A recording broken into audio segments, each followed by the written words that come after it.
অনেকেই জানেন আমি 1 কিলি পান বলেছিলাম, একটা মিষ্টি পান শখ করে খেতে চেয়েছিলাম। তা খাওয়ার পরে অনেকজনা বলে না যে আমার হয়তো নেশা হয় না। মৌলভী সাহেব আপনি নেশা বলছেন তো, আমার নেশা হয় না। আরে তা যে আফিন খাওয়া মাল, তাকে যদি 2 কিলো আফিন খাওয়ানো হয়, সে তো গটগট করে হেঁটে চলে যাবে, তার কোথায় নেশা হবে? তা আমি বললাম শখ করে, যে ভাইকে বললাম যে 1 কিলি মানে আমাকে একটা মিষ্টি পান দেওয়া হোক। ও আমাকে বলছে একটু কড়া মিষ্টি দিই। আরে কড়া মিষ্টি মানে আমার ব্রেনে ধরা পড়লে মিষ্টিটা একটু বেশি দেবে।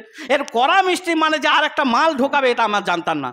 আল্লাহি আল্লাহর কসম করে বলছি, মেম্বারে দাঁড়িয়ে আমি বলছি, আমি কড়া মিষ্টি মানে যে ওখানে আর একটা মানে হারাম মাল ঢুকবে, এটা জানতাম না। আমাকে বললো মৌলভী সাহেব একটু কড়া মিষ্টি করে দিই। আমি বললাম হ্যাঁ বলে দিয়েছি। এখন মাল যখনই দিয়েছে, আমি মানে মুখের ভেতরে ঢুকিয়ে মোটামুটি 2 বার হয়তো এরকম মানে পাম্প করেছি, এখনো ঢোক গিলিনি। 2 বার পাম্প করার পরই গোটা বডিটা আমার ঘেমে গেল, সঙ্গে সঙ্গে ঘেমে গেল। আর আমি চোখ বন্ধ করে দিলাম। আমাকে তখন টেলার ভাই বলছে, জাবিউল্লাহ বলছে, কি ব্যাপার মৌলভী সাহেব, শরীর খারাপ? আমি বলছি আমাকে একটু ধরো দেখি, আমার মনে হচ্ছে সব ঘুরছে। ওরা দুইজন ধরে একটু পাশে নিয়ে গেল। ভেতরে যা মালমেটেরি ছিল বুঝলেন, সেদিনকে সাদ্দামের হোটেল ভালো খেয়ে এসেছিলাম, তা সব মালমেটেরি বার করে দিলাম। সেখানে বার করে দেওয়ার পরে আমি বললাম আমাকে বাড়ি পৌঁছিয়ে দাও।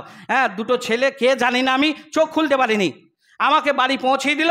বাড়িতে যাওয়ার পরে প্রায় 1 থেকে 1.5 ঘন্টা বমি আর বন্ধ হয় না। সেখানে সারা রাত একবার করে বমি করি, একবার করে উঠি। এইভাবে করতে করতে পরের দিন ডাক্তারবাবু, এইভাবে ডাক্তারখানায় যেতে যেতে যেতে যেতে মাথার ঘোর আর কাটলো না। এদিকে প্রেশার মাপছে, প্রেশার আপনার ঠিক আছে। এইভাবে প্রায় 6 থেকে 7 হাজার 8 হাজার পর্যন্ত খরচ হয়ে গেল। তারপরে 11 মাইলের ডাক্তার, চোখের বিশেষজ্ঞ যেখানে, সেখানে চলে গেলাম। যাওয়ার পরে চোখের ভেতরে মেশিন দিয়ে, চোখের যে আলাদা প্রেশার হয় আমি সত্যিই জানতাম না। তা চোখের ভেতরে মেশিন দিয়ে বলছে আপনার চোখের হাই প্রেশার, আপনি একা চলাফেরা করবেন না। তা আমি টোটাল দেখলাম 12,000 টাকা খরচ, মানে 1 কিলি পানের দাম 12,000। কেন বললাম কথাটা একটু মূল্যায়ন করুন। এখানে আল্লাহর নবী সেই কথাটা বোঝাতে চেয়েছেন যে মা আসকারা কালিল ও হারামুন, যে জিনিসটা বেশি পরিমাণে মানে খেলে আপনার নেশা হবে, সেটা কম খেলেও আপনার